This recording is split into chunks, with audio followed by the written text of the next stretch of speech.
তোমার মায়ের নাম কি বাবা বলো তো? সাবিকুন। ওর মতন শয়তান আমার মা না। থাক, বুঝতে পারছেন? আমার মেয়ের কাছে শোনেন, এইটাই আমার মেয়ে ওয়ারিশা। দেখছেন আপনারা? এরপরে আপনারা বলেন আমি মিথ্যে বলি, আরও প্রুফ দিতেছি, এখন প্রুফ নেন। আমার বিয়ের ছবি, আমার যে বিয়ের ছবি আছে সেগুলো আমি এখন দেখাইতেছি, দেখেন। এই যে সাবিকুন নাহারের বিয়ের প্রথম দিনের ছবি, যেদিন কাবিন হয়। আরও আমি দেখাইতেছি আপনাদের। এই হলো ও সই করতেছে কাবিন নামায়, এবং ওর মা পিছনে হাত দিয়ে মুখ ঢেকে রাখছে, এবং ওর দুলাভাই শাহাবুদ্দিন।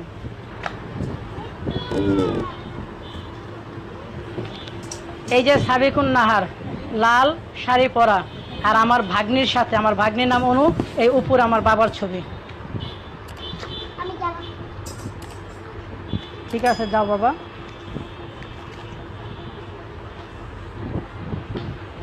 এই যে সাবিকুনের ছবি আর আমার ছবি, দেখেন।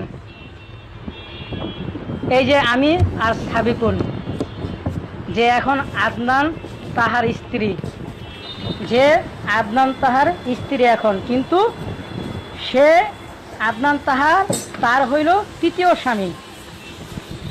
সাবিকুন নাহার তার প্রথম স্বামী আমি, তার দ্বিতীয় স্বামী মোহাম্মদ সিরাজ, যে একজন তেল ব্যবসায়ী চট্টগ্রামের। এখন তার তৃতীয় স্বামী হলো আদনান তাহা।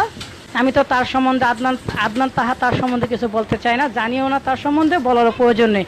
আমি বলি, মিডিয়া বা ফেসবুক বা ইউটিউব যেভাবে সাবিকুন নাহারকে নিয়ে বলতেছেন, তার চোখের জল দেখে আপনাদের চোখের জল পড়ে যায়। যার কথা শুই না সে বিদেশ চলে যাবে তার স্বামীকে নিয়ে, আহা হা, তার কি মহব্বতের কথা আপনারা শুই না, তার কথায় আপনারা পড়ে গেছেন।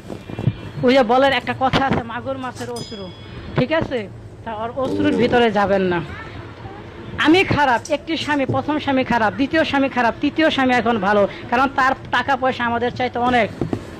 সে তার গাড়ি আছে, বাড়ি আছে, বাড়ি আমারও আছে, 6 তলা বিল্ডিং, আমার নিজের একটা ফ্ল্যাট আছে, 2টা ফ্ল্যাট, ঠিক আছে? তারপরেও ও আমার চাইতে বড় আরেকজনকে ধরছে, তারও বিশাল 6 তলা বাড়ি ছিল, ঠিক আছে, ব্যবসা আছে, তারে ছেড়ে সে আরেকটা ধরছে, এবং প্রতিজনের কাছ থেকে ও দেনমোহরের টাকাগুলো তুইলা নেয়।